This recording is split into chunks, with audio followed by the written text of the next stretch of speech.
And this house had no kitchen. I kid you not, no kitchen at all.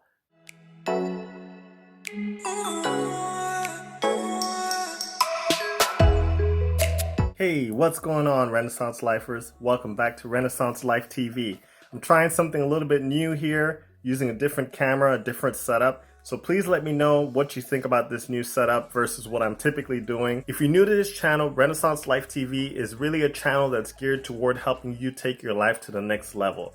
Each week I put out videos on how-to, personal growth and success, and a different perspective on navigating life and relationships. So today I'm going to talk about why I moved away from a big city. And this really falls into the Renaissance life mindset of personal growth and success and finding out what that is for you. So in case you didn't notice, this is part one of a two-part video. So make sure to look out for part two, which I'll post on my channel next week. You really don't want to miss part two because it's also chock full of tips and things you want to be thinking about if you're planning on making the move from a larger city and considering moving to a smaller city or town. And before I get started, if you're not subscribed to the channel, please take a second and subscribe to the channel, like and share this video. It really does help grow this channel, so I appreciate your support. All right, let's get right into it. So the first thing that I'll say is that there are pros and cons to every decision that you make. And making a decision to move from a city is no different. There are pros and cons to it. So you really have to look and see and analyze whether making a move from your city is the best decision for you in your specific situation. So I want to say that up front. So for me, when I weighed the pros and cons with my wife and considering our specific situation, making a move away from the bigger city where we were living in was really the best decision that we could make for our lives, for our personal, our financial, our spiritual success and future. All right, the second thing that I will say as a disclaimer is a lot of this has to do with mindset. A lot of your success in a particular city or your enjoyment or happiness in that city has a lot to do with mindset.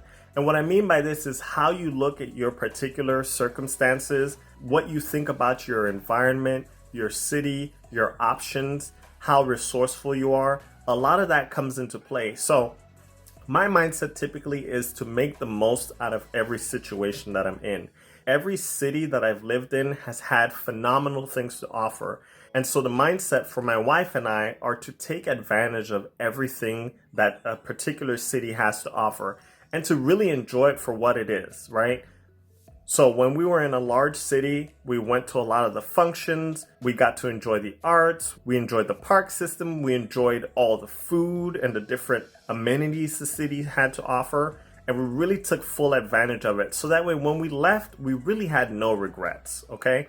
And the same thing applies to where we are now. We really do take advantage of everything that our particular city has to offer now, even though it's a smaller city. And so along the lines of mindset, a lot of times when people think of moving to a smaller city, they say it's something they could never do. And the number one reason why I hear people say that is that there's nothing to do in a smaller city. The honest fact is that many of the same people who say there's nothing to do in a smaller city are the same people who stay at home and don't actually go out or do anything, even though they live in a big city. So the reality is, most of this has really nothing to do with the city, but actually the individual person. So I don't say this to step on any toes, but the reality is that there are people who won't be satisfied no matter where they lived. You could tailor a city particularly to them, their situation, their environment, their enjoyment, and they still would find something to complain about, something to not enjoy about it, or think that there's something better in another city if they could just move there, right? So this is kind of the grass is always greener mentality. If you're always thinking that there's something better or your city doesn't have this or doesn't have that, then you're never really going to be happy where you live. You can move to a bigger city, a better city, a city with more amenities, a city with more nightlife, for instance, for those who are really into that, more restaurants, more anything, and you would still probably not be satisfied because the issue there is not really the city and what it has to offer, but really your mindset and your contentment. So I really encourage you to think about what are the things that matter the most to you. Why do they matter? Are they things that are actually meaningful to you, or are they things that maybe someone else has said, or are they things that maybe you think that other people would be excited about you living in that place? Or maybe you want to be able to say that you have a theme park in your city, but you actually never go to a theme park. I can't say how many people in my state live where there's a Disney World and have never been to Disney World in their life, and they're in their 30s, 40s, 50s, right? So having the theme park there doesn't actually mean that you're going to go there. All right, enough of that. I'm going to get off that point and actually go into why I moved from a big city in particular. Okay, so there were a few big motivating factors for moving from the bigger city where I lived with my wife and my family. The first factor was the ability to find jobs. Now, this might sound very counterintuitive, right? So a bigger city has more jobs, etc. But most big cities, in particular where I was living, are over-congested, oversaturated, and there's so much competition that it's really difficult for people to either get by or find promotions or get the pay that they really deserve. And the reason for this is almost in every profession or every industry that you're in, you're almost a dime a dozen, right? So I'm an attorney, and when I'm looking for a job and I go in and I apply, right? If the job says that they're hiring for $50,000, for instance, right? And I go in there and I know that I'm going to negotiate and I'm going to try to get 60 to 65,000 because that's what I'm worth, or that's what that job is supposed to be paying. It's really hard for me to be able to get that job because the employer knows in that situation that there's probably 40, 50 people lined up waiting to interview and take this job that are willing to take it at that base price, right? And you know that if you're searching for a job, you don't have as much leverage in a bigger city sometimes because there's so much competition. So you really become a dime a dozen. And a lot of times in these job places, in these work environments, the employees are not really cared about. They'll fire you at the drop of a hat, especially in your sort of service industries or service professions where maybe you're making minimum wage, whatever the case might be, because as soon as they fire you, they know they can find someone else to replace you. In that sense, they don't really see you as an asset. You're really just a number. So that was really the first reason. Along with the job prospects, in my particular city, there's a certain demographic that was predominant in that area, right? So if you know what I'm talking about, you know what I'm talking about. And if you don't, you don't. So there's nothing wrong with that. But for me, who didn't necessarily fit that demographic, I needed to go somewhere where I knew that my skills were desired and my getting that job was not contingent on me fitting a specific demographic, right? So in this case, it was speaking a certain language. And the ironic thing is I actually speak that language. But a lot of times when you're competing for a job between someone like me who learned that language over time as a second or third language in my case, versus someone who's a native speaker of that language, odds are they're going to go after the native speaker of that language because that's what they're actually after and what they're looking for.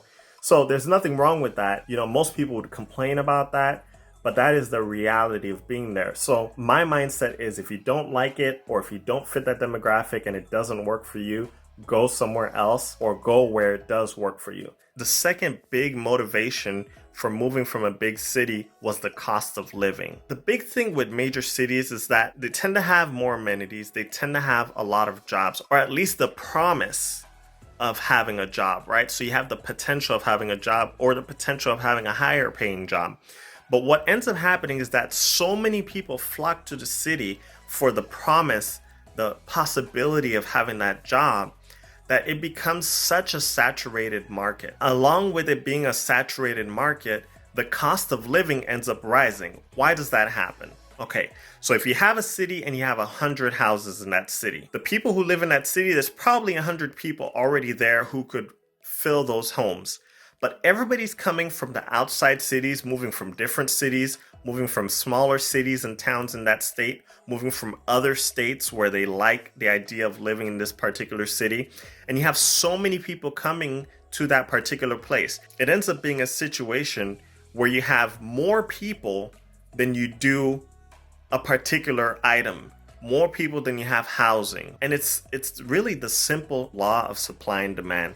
When you have a ton of demand for an item and you have a small supply or limited supply, which we always will have limited supplies for things, then the price of that item rises because there's so many people who are after that same item. It becomes more valuable, even though there's really no true increased value in that item. So in the case of the cost of living, everything becomes more expensive. That same item that you could potentially get in a smaller place for a reasonable price, the price ends up being jacked up way out of proportion because they know they can charge more for it because more people want it.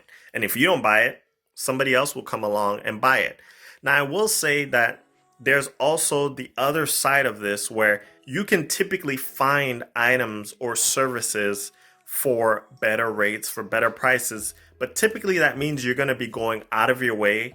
You're going to travel a little bit further to be able to get a better price, or you're going to go through more hoops and more trouble, more work to be able to get better prices or more reasonable prices. So along with the cost of living being higher, there's also the cost of housing. Now, this is a huge thing. When you think about the average American spends the majority of their income on housing expenses, followed by food. So when you look at housing, you want to be able to get the cheapest housing possible. You don't want to overpay for housing.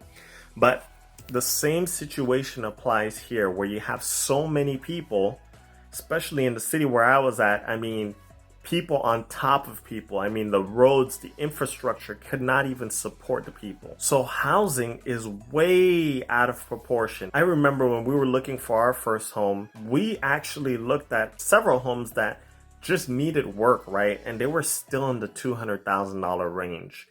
So these were homes that you were going to have to take a rehab loan and be able to try to fix this home, and your neighbors are on top of you, and it's just congested. You can barely get in and out of the place. And we looked at one home in particular. You wouldn't believe this. We looked at a house. I kid you not. The house was 5 bedrooms, 2 bathrooms, 2.5 bathrooms. And this house had no kitchen. I kid you not. No kitchen at all. No appliances, yes. But it also had no counters. Just the plumbing inserts for where you were going to put a sink, where you were going to put the counters, etc., etc. And we bid on that house. That's how tough the housing market was there. We bid on that house. We put in an offer.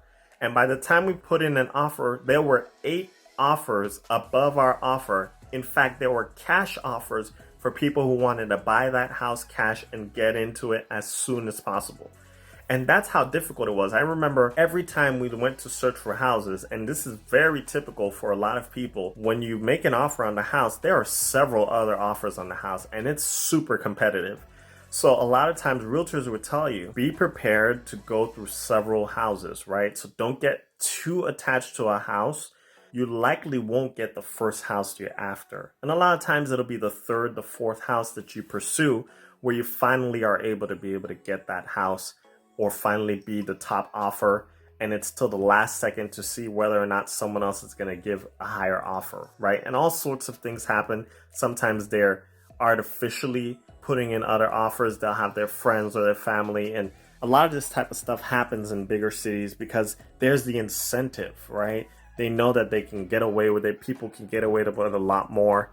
There's so much demand, such limited supply that people are just chomping at the bit to even get a chance to be able to get into a home. They know they can inflate the price. There's just more incentive to do things that are not on the up and up. Okay, so the next reason why I chose to move from a big city to a smaller city. So one thing I just plug in here is that when you're moving from a bigger city to a smaller city, you really have to consider where you're moving to. Do your research. For my wife and I, it really was the smart choice. When we really did all the analysis, when we looked at the job prospects, we were very fortunate. Although we moved from one of the bigger cities, probably the biggest city in our state, the liveliest, it has the greatest nightlife, it has all the beaches, everybody wants to go there, all the celebrities go there, people have their homes, build their mansions there. We moved from that city, but we actually moved from that city to the capital of our state. Now, what's interesting here is that the capital of our state is actually a smaller city than a lot of the bigger metropolitan areas. So it's actually in between. It's not a really small city or town, and it's not as huge as some of the major cities. So it had a good mix of the amenities of the city, but yet at the same time being smaller and still having good job prospects. When I looked at my particular profession, my main profession is being an attorney. And because it's the capital of the state, there are a lot of attorney jobs, right? So it's the seat of government. All the state agencies are located in the capital.